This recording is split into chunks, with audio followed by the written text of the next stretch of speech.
Well, good evening, everyone, and welcome to the Acton School Committee's meeting, November 12th, 2020.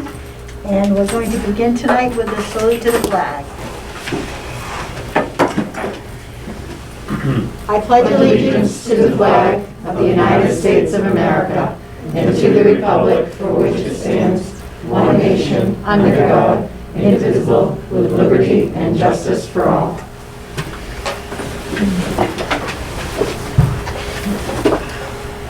Okay, do we have any adjustments to the agenda tonight?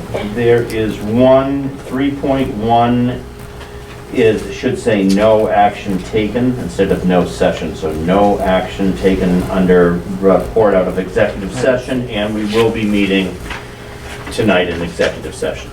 Okay.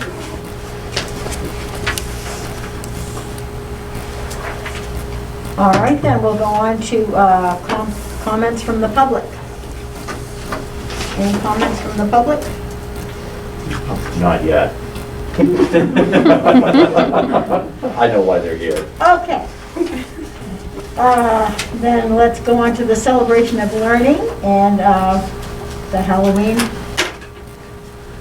video. So many thanks to Lori and Mike and Sally Puffer for putting together an awesome Halloween video. The parents have seen it. We blackboarded it to them. Some of you might have seen it, but you haven't most likely seen that. So I think it's around 4 minutes long. We're going to show that to you now to kind of set the tone for how Halloween went at AES. You and I will just have to move out of the way.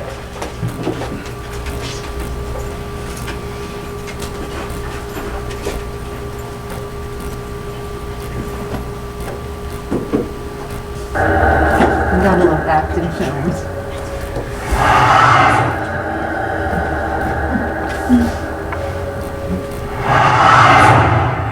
Wow, really? Just gonna fade it in.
Talented people, yeah.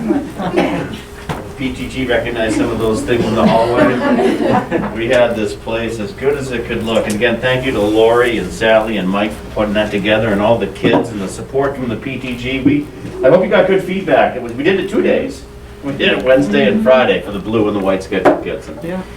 I had staff say that's just what we needed. It was great. It was a good time.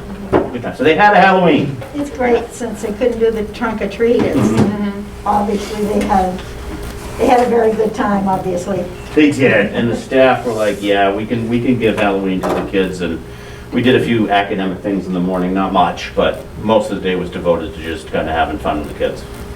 Yeah, that's fun. Good. Thank With you. that, I can transition right into where we're Okay. going next, if All you'd right, like, Judy. sure. So the PTG is here, and I'd like to ask Jamie, could you just introduce who you have with you here tonight, and then we have something for you. Of course, I'm Jamie Packman. I'm the president of PTG this year. Last year I was the treasurer, which was my first year. We have CJ, let you introduce yourself. I'm CJ Gardner. I'm the vice president of PTG. I'm Liz Morrell. I'm the secretary of PTG. I'm the newest member, I guess. I've been helping out for the past few months. Yvonne Michaud, I'm the volunteer coordinator, and I started PTG last year. Awesome, thank you for coming tonight.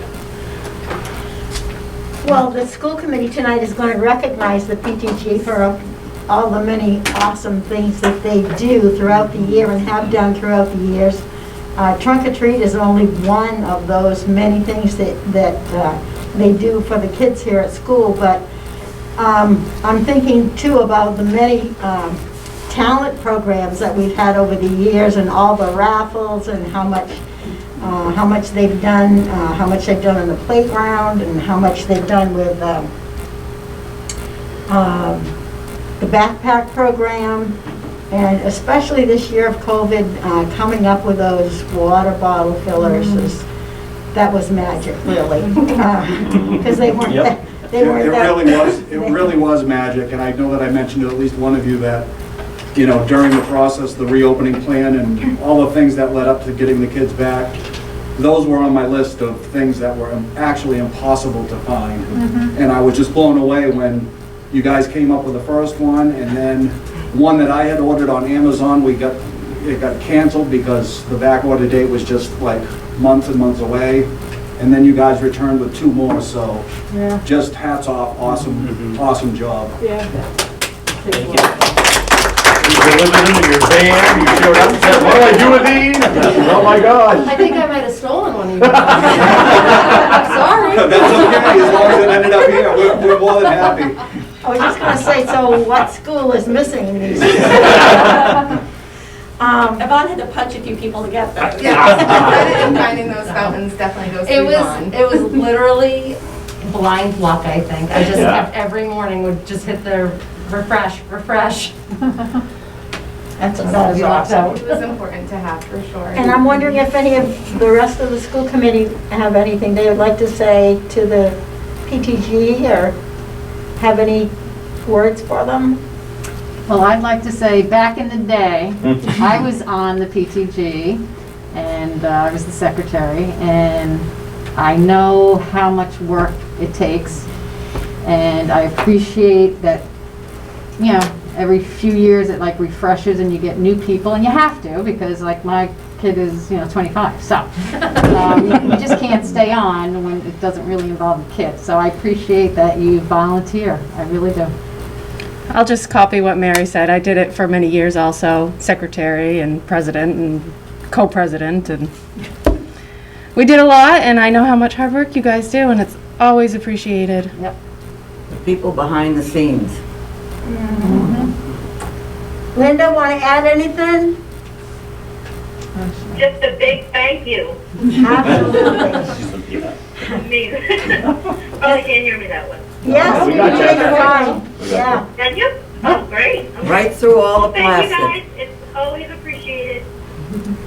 And as a former teacher myself, I can appreciate what you do for the staff here too. I know I see on Facebook every now and then, it's going to be a teacher appreciation day, or it's parent-teacher conferences or whatever, and having people sign up to bring in food for the staff to put in the teachers' rooms and so forth, to supply them with some good snacks. And there's always the supper at the beginning of the year that kind of gets everybody kind of involved and gets to know each other. And it's, I just want you to know that we as a school committee totally appreciate everything that the PTG does for the school and for the staff. And we know it takes a lot of work, and it doesn't just happen.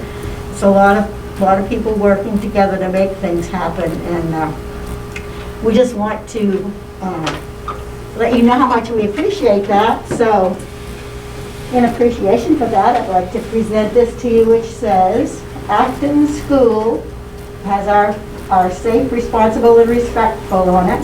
Appreciation Award presented November 12th, 2020 to the Acton Parent Teachers Group for your tremendous generosity to the Acton School throughout the COVID-19 pandemic.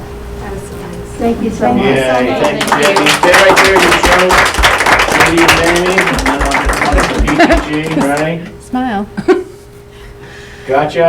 I am smiling. Yep. I made all of you two together. That'd be awesome. Bring the PTG together, and we're gonna hang that with pride in the hallway along with all of our other awards. Let's move the chair out of there. You wanna move? Yeah.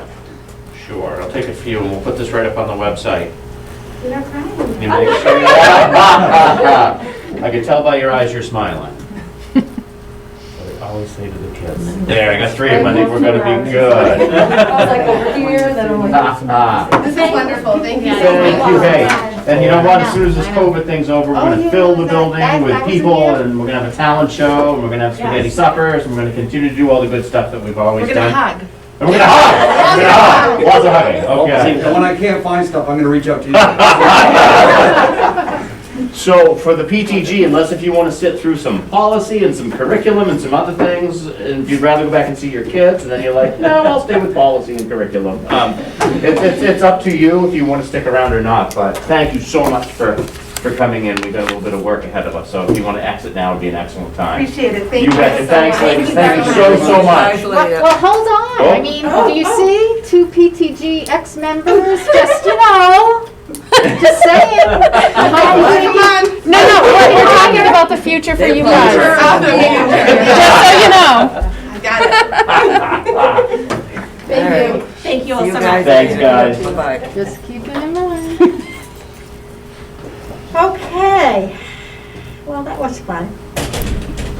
All right, let's go on to the consent agenda number 3, and I will look for a motion to accept the consent agenda. So moved. I'll second that. It's been moved and seconded. Any conversation? All in favor?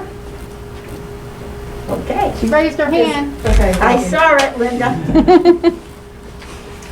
Tell Jen, 5. You got it? Yep, 5-0. And let's go on to number 4, and do any of you have any questions for any of the reports from the administrative staff? Well, Mary and I had gotten a little update on the technology one, but I don't know if Mike wants to just say about the computers that in your report, it says that they were delayed. Yeah, the Chromebooks, we had ordered Chromebooks in June, a particular type or model that I was hoping to get, but that ship was, no, it had to be docked because of the technology that was on it is security issues with the United States and President Trump, and anyway, I ended up finding a backup order in a different make and model, and I thought they were going to be coming in like a week or two, but they showed up today. So 120 Chromebooks showed up today. 119. 119 showed up today. What is still on the UPS truck Probably. driving around? So now they're in my room, taking up space, and I gotta try to get them out to the kids and take their old ones back and clean them up and get them ready for distribution to the town. Awesome, that's great, great news. Anybody else have any questions or anything about the reports? No? No. I was happy and interested to see that some of the things that are being done, in as much as the classes are smaller now, and the kids are getting more individual attention, and being able to focus more on the one-on-one with kids. Some of those things that were in Lori's report, I found to be really, really good, and really positive. And the oil, we loaded up on oil for $1.47 a gallon, because we did it ourselves, or Kim did it herself. The oil contract? The oil. Yeah, the oil contract, yeah. Yeah. We did it, and it's funny because today, the town of Sanford reached out and said, so, you ready to do this contract? And I said, Alex, I'm sorry, but I went out on my own. Did we get a better price? I think with the whole COVID situation, it kind of pushed their process way out, and we Yeah. kind of got a little bit nervous because the cold weather season is coming, believe it or not, so. It worked out Yeah, well, thank though. you. Thank you, It Kim, did. for Yeah. taking care of that. That's great. I saw one of the oil company trucks go by today, it was $1.65. Yeah. So we got less than $1.41. That's great. For 20,000 gallons. And it's lower than what we budgeted, so they'll give us some room for our univents installation. So maybe next year you can work on getting that rate for the school committee and staff. I'll see what I can do. That would be great. Couple of 200-gallon tanks. Yes, exactly. Okay, let's move on then. You didn't have anything that you wanted to Just for your report? Just two short, easy ones for the community to know. The PT conferences are next week via Zoom, and the invitation and the signups are out already via Blackboard. And remember that there's no school the Wednesday before Thanksgiving. And just to wish everybody a peaceful and happy Thanksgiving coming up at the end of this month, because we don't meet again until December. Okay. Let's move on then now to number 5, which is progress monitoring, and we'll start with Chad on the kindergarten update. Absolutely. So, as you may know, we have brought our kindergarten back full-time, back to ACT, and honestly, could not be happier. And I know we had a member of this parent-teacher group that had a child in kindergarten, and man, it's hard teaching children at home. So it's good to get them all back here full-time. Big shout out to Amanda, also to Heather, Lindsay, and Jen in the back of the room, coming out of nowhere. She's actually taken on some of the remote kids from the kindergarten class out of her time during the day, and is mentoring and teaching them during the day. So thank you very much. What can I say? It's awesome to have all these kids back in the school, and everyone's been super flexible. The schedules had to change a little bit, but we made everything work. Good. Yeah.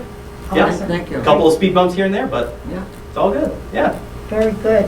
And we brought back a few other kids too that need extra help, have we? We have. I can let Lori comment on that, and I'll fill in any of the blanks, and then I'll conclude with next steps. Yeah, any of the students who are on an RTI plan or have an IEP in place, and as we looked at how they were doing learning here and at home, we determined that some of them really need to be here, given where they are with their reading and their math, 5 days a week. So working with their parents and working with the teachers, we're able to have some of those kiddos coming 5 days a week so that we can provide them the additional support that I mentioned in the report. Awesome. Good. That's great. Kind of winded up. I made a joke with our social worker Christy today. I said, I'm all yes now. At the beginning of the year, the word no just kept coming out of my mouth. No, we can't add this, we can't do that, because the goal was we didn't know how we were going to open. We didn't know how kids were going to handle masks. We didn't know how staff were going to handle masks, and we didn't want to do a lot. All we want to do is open school on a hybrid schedule and teach and learn the best we can given the situation that we've been provided. And now, 10 weeks later, I'm looking back thinking, wow, we've had no COVID-related issues in the building so far. It's eventually probably a matter of time with the way the data's moving, but the reality is it's working out great. There's been zero issues really, other than one individual who had to kind of get it through a system that he had to wear a mask. Other than that, one kid. That's it. No staff issues with masks. We've accommodated where we've needed to, and it's gone great. So now we're at a position where, what can we do to add kids? We can't bring them all back, but who can we add? So kindergarten. Now kindergarten's back. RTI, 504, special education, IEP, RTI kids as they prop up. Kids that are falling through the cracks because they're great when they're here and they're not so hot when they're home because they're not zooming in and doing what they're supposed to do. So the next move will be, now that we're all about yes, will be to bring back the 8th graders as much as we can, get them ready for high school, 5 days a week. And then we'll be talking at the end of the trimester with anybody who's feeling a little more comfortable. And again, the data and the trending isn't helping those families to send their kids to school. We still have a few families that are not sending their kids to school, that are still registered here and they're doing full remote learning. And the goal was to get to the end of the trimester, which is the end of the month, and say, what do you think? Because that's when we're going to try to start replenishing some students and filling some of those seats. If we can get 3 feet between kids, we can get them here. And then there's 6 feet while they eat. Well, we'll handle that separately and differently. If I can't get 6 feet in a classroom to eat, then we'll find other places for kids to eat where they can have 6 feet. But let's not let lunch be the reason why they can't come back. So that's kind of where we're heading now. My guess is we can probably bring back 70% of the kids safely-ish. And that's kind of the direction we're heading. And we do expect some speed bumps. We just haven't hit them yet. So that's kind of the state of the state as of the middle of November. That's great. And great work by everybody in this room and so many more to get up in the morning and put on one of these and come and get it done. Because it is definitely a different world we're living in. Sure Definitely a different Sure world. is. Okay. Then we'll move on to 5.2, progress measuring math update. You gonna want the screen? Yes. So I asked Patty to come and she did a wonderful PD with staff 2 Wednesdays ago. And then I observed a teacher the very next day and she happened to be teaching math and she used all the tools that Patty taught us. It was great. And I said, is there any chance you can come in and bring us up to speed on some of the PD you've offered our staff? So I took a few slides out that we didn't really need.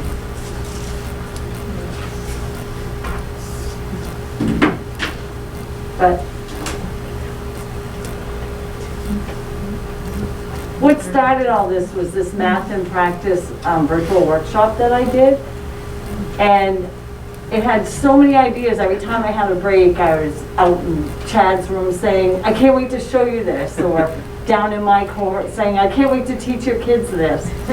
So John asked if I would just be willing to share at a professional development, so I did. So part of the whole workshop were different ways to teach kids math and get them engaged. And I have to say right now that the energy level in math classes this year has been so much better. Lots more engagement from the kids, lots more of different strategies being introduced and invented ways of doing math being understood and accepted. So part of it is children's literature. Any book, or most any book, can be turned into a math lesson. So for instance, Miss Mitten uses books to settle her kids in, especially one of her groups is incredibly active. And so she'll read a book before her math class starts. So after I did this, she started looking and she read, there was an old lady today and the fall one about swallowing the leaves. And they turned it into a little bit of math with counting how many different things she ate. So people are starting to look at literature as a way to teach math, as it's a different strategy. So then one of the other things was word problems. So the data bank on the left-hand side was the first thing that this presenter showed us, and she said, so you talk to your kids about this, you ask them what they notice, you let them relate it to things that maybe they've experienced, so now it becomes real world and it has meaning. And then from there, every day can have a different question. So now you're asking questions about that data bank, and you're also talking about, okay, so what don't you need? So now they're learning how to pick out useless information, which I love to throw in word problems, and they're very good at picking out, the kids I've had. And so they look at what they actually need for information and what function they're going to use to find the answer.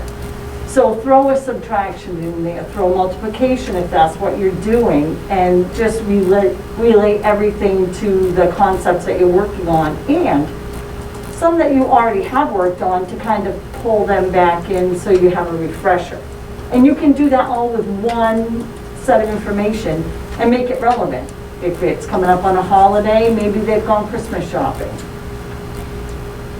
So then this was all about the power of math talk. And I'm just going to let you read a little bit of this because I don't feel like I have to read it all to you, but it's incredibly huge and very powerful.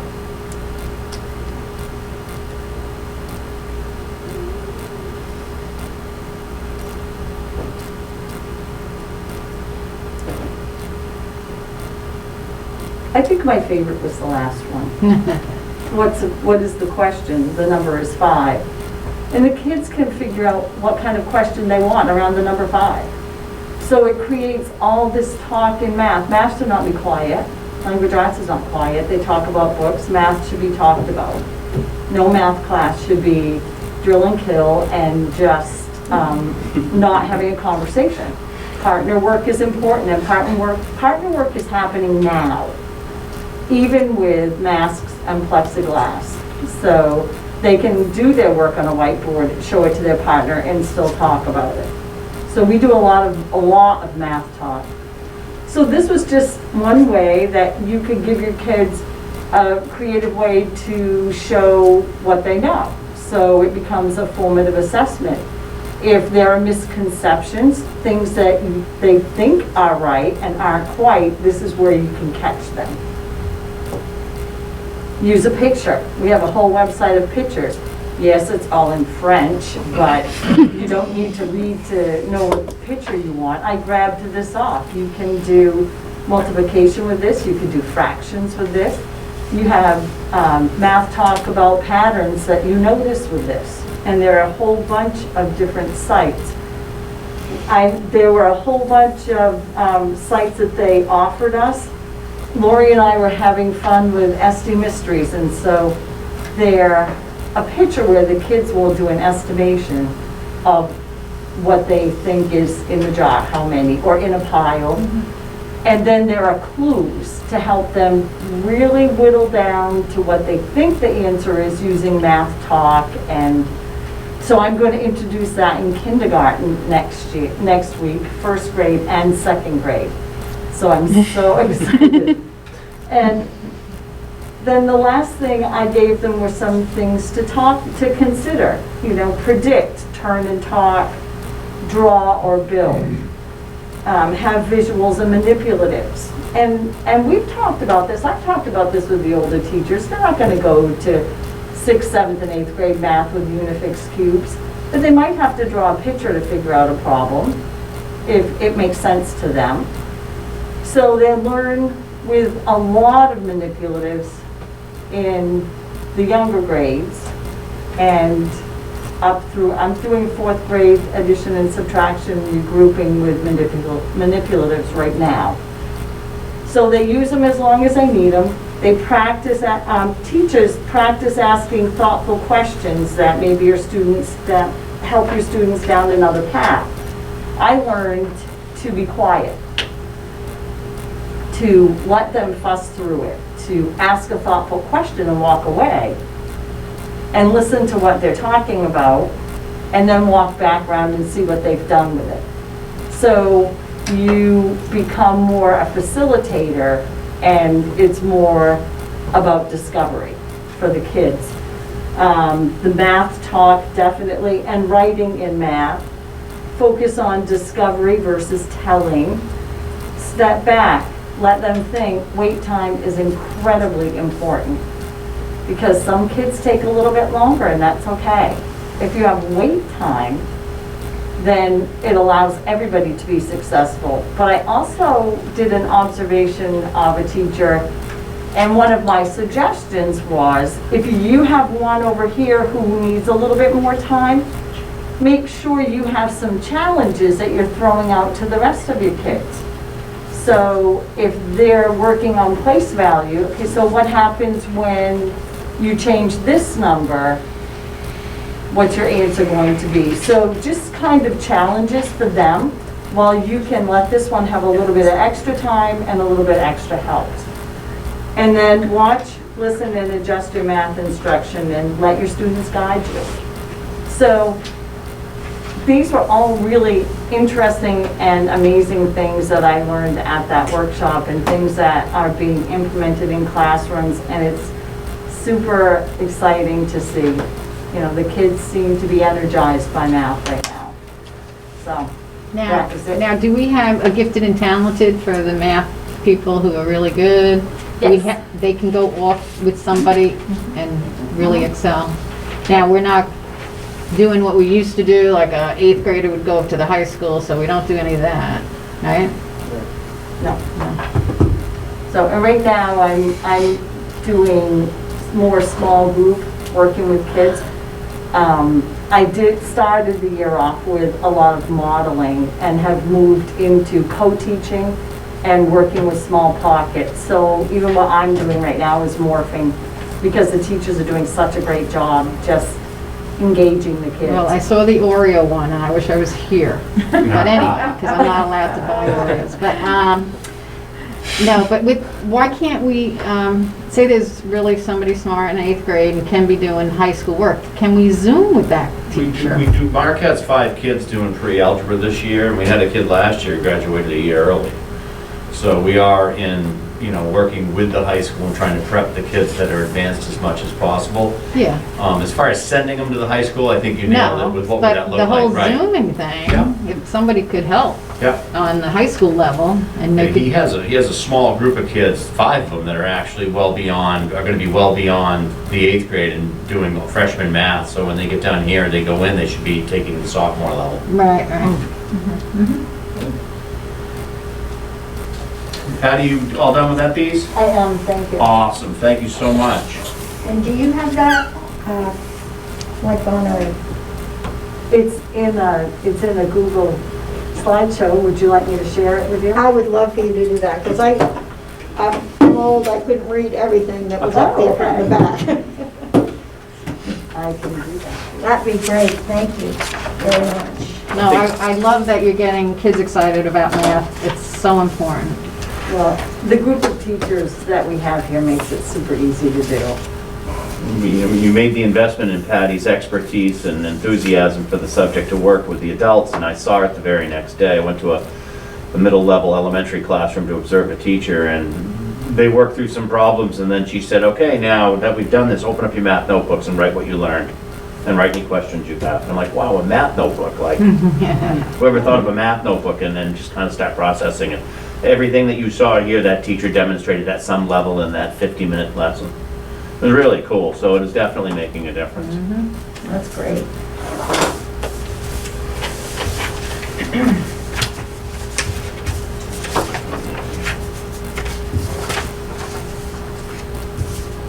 All right.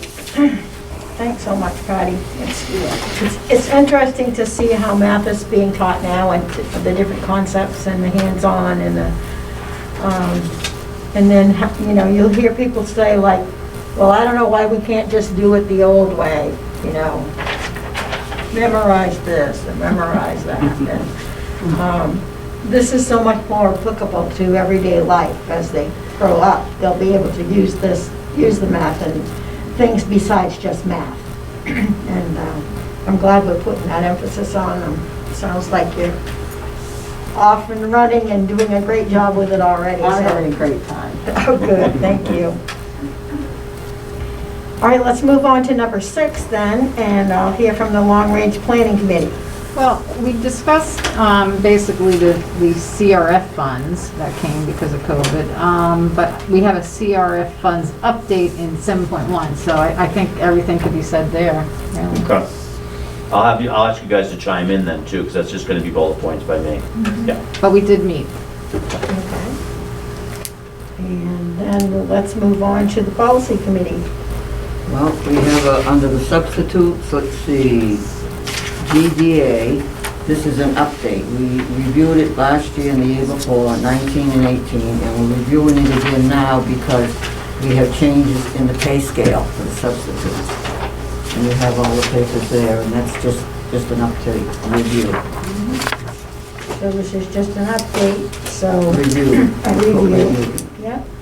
So, we'll look for a motion to accept file GDA as updated and reviewed as of November 12th. So moved. I'll second that. It's been moved and seconded. Any further discussion? All those in favor? I see you, Linda. Okay, 5-0.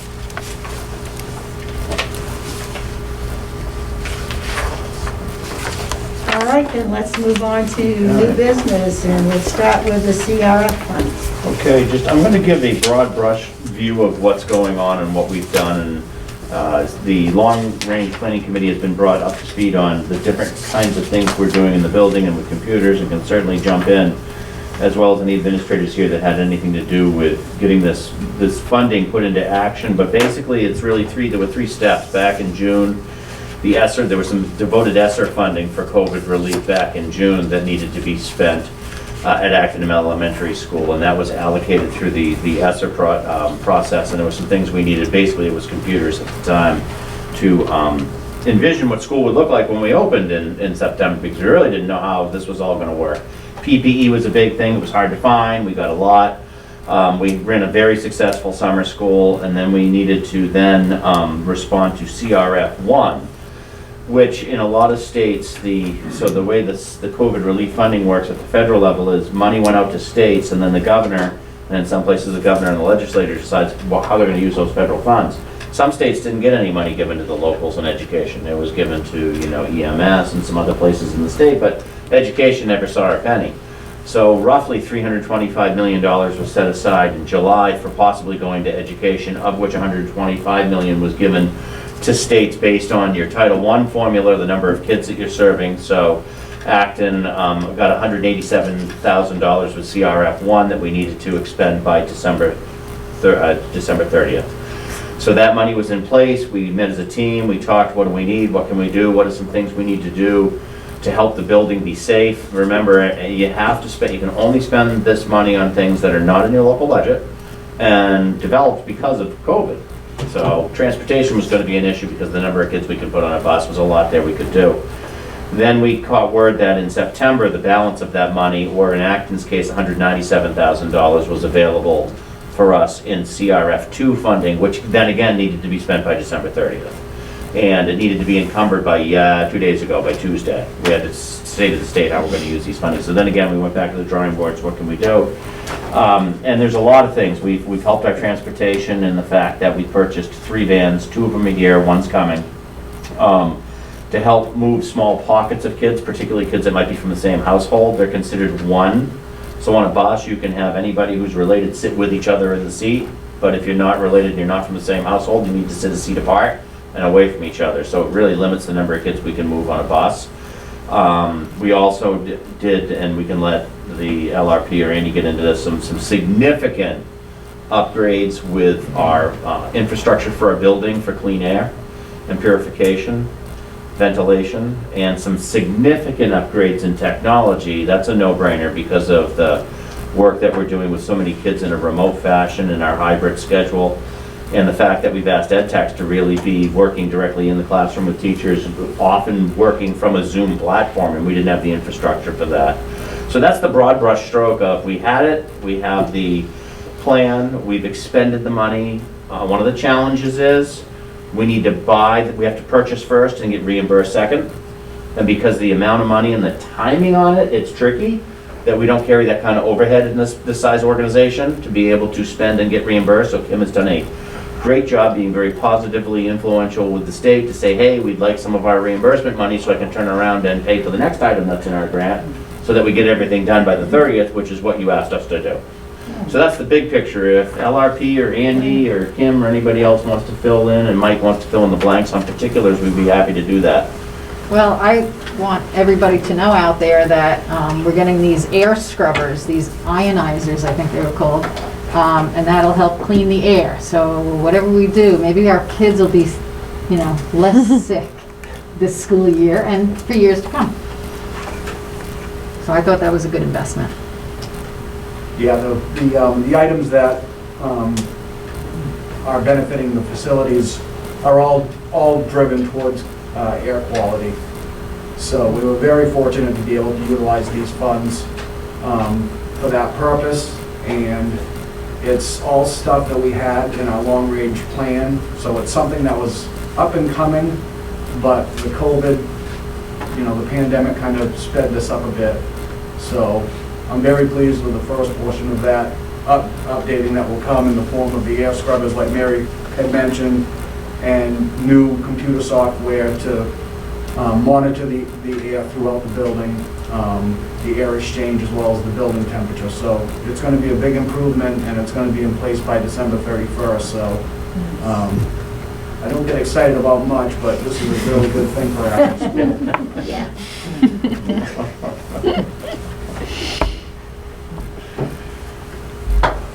Okay, anything else on that? If not, we'll go on to 7.2, the Governor's latest executive order. Just a statement. I had a lot of people ask, with the new executive order that came out last week, does this change the masking policy for kids in school? I had some parents ask. I thought I'd take a public opportunity to say, no, we are following all the guidelines that the state put forth in the framework to reopen, and the CDC guidelines to date, which is 6 feet between adults, 6 feet between adults and students, unless if it's in an instructional moment where the frequency and duration matters, meaning don't spend too much time there. And the whole idea is you can be next to a person and work with him or her, but then the idea is to move away and work with another student or be 6 feet. We've done great with that, and with kids it's 3 feet. So kids are masked 3 feet apart. The question was, there's this whole thing that you gotta be masked all the time no matter where you are, and will kids ever have a break? So we immediately, when I saw that, I immediately got on the line with somebody at the state to say, what does this mean? And it does not impact us that way. This is more or less in public places outside of the school. We've already got everything in place in the school. Kids get a mask break as a snack break. So if it's time to eat and it's a snack, they go to where they know they need to be at 6 feet away. They can take off their mask, they can have their snack, they sanitize, the mask comes back on. Another common place is outside. So in our gym classes that are outside, or recess, which happens 3 times a day for the 3 cohorts that we have, as well as the middle school, and weather like this is taking a lot of outdoor learning breaks. So none of that has changed. I didn't want anybody to think that, that we had to really tighten up here because it's an executive order. The executive order that does affect us is the 100 to 50. So it was 100 people could gather in a spot indoors, now it's 50. Notice we were able to have 100 kids in the gym 6 feet apart in the video. We couldn't do that now. We just snuck through with Halloween to have that assembly. We hadn't had an assembly in here since February. So we had just under 100 individuals in the gym and another 20 or so watching from the CAF, 2 separate areas. Could only do 50 now, so we couldn't pull that off now. So that changed. So we need to be cognizant of the governor's orders, but it doesn't change the masking piece of it. So kids are still getting a break. And adults are getting a break too. That was it on that. I wanted to make sure we were really clear. That was a new one.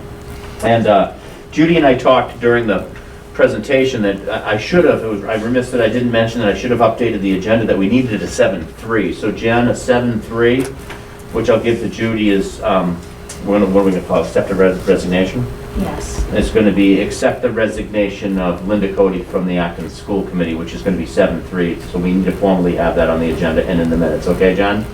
Okay, thank you. What's up to you? Yeah, this isn't my favorite part of the agenda, but sadly enough, we have to, Linda Cody has sent in her resignation from the school committee, not that she really wanted to, but would you like to explain any more about that, Linda? Well, I was given an opportunity to work with a laboratory that I just couldn't refuse. It's very beneficial for myself and my family, but it did compromise being able to be on the school board.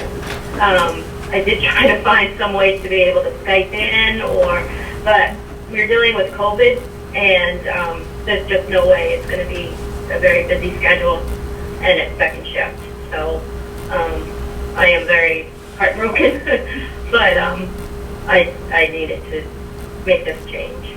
Well, we want to take this opportunity to thank you so much for all you've contributed to the school committee and the amount of time that you've been on the board. You've been a great board member, brought great perspective on different things that have come up, and we totally understand you need to do what's best for you and what's best for your family, but we will definitely miss you very much.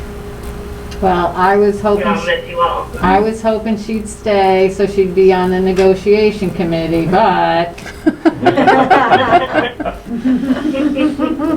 thanks a lot.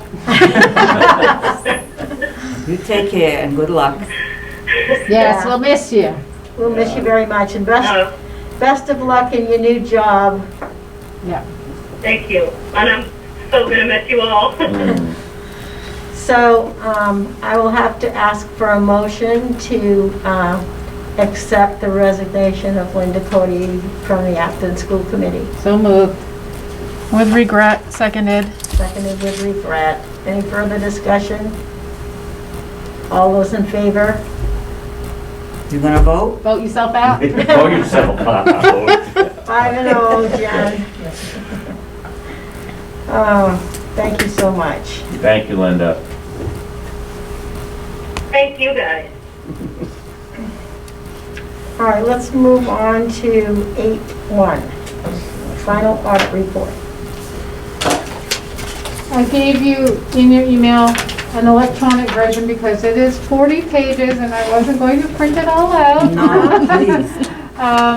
But it's the school's audit report, like we've been doing for the last couple of years, so, and it's, you know, without issue, so we've had no, everything was accounted for, there's no questions, I had no adjusting entries, nothing. It's really good. So. That's awesome. That's a big, it's a big tribute to you, Kim. Yep, And thank your you. ability to keep all those, I don't know how you do it, between the grants and the regular funds and now the COVID funds and the. Let's not go there today. It's gonna be an interesting year, won't it? Well, this is once we're looking back at this year. I know, but we Then certainly she appreciate. changes the whole computer system, I and know, a new then program. the state will always throw new forms at you, and Yeah, we definitely appreciate all your work in getting that great auditor's report. Thank you so much, Kim. Thank you. All right then, I will look for a motion now on number 9 to go into executive session as per 1 MRSA. so Local moved at 5:52. 552. Getting late, gotta go. Give me a chance to, go ahead and lock down. Kim's gonna stay with me. a second. Second. Oh, no. I need a vote. Thank you, Jen. All in favor? 5-0. Linda, raise your hand. Yeah, she's still with you. Yeah. 5-0? 5-0. Thank you. She'll vote us back in and then vote us back out. I'll give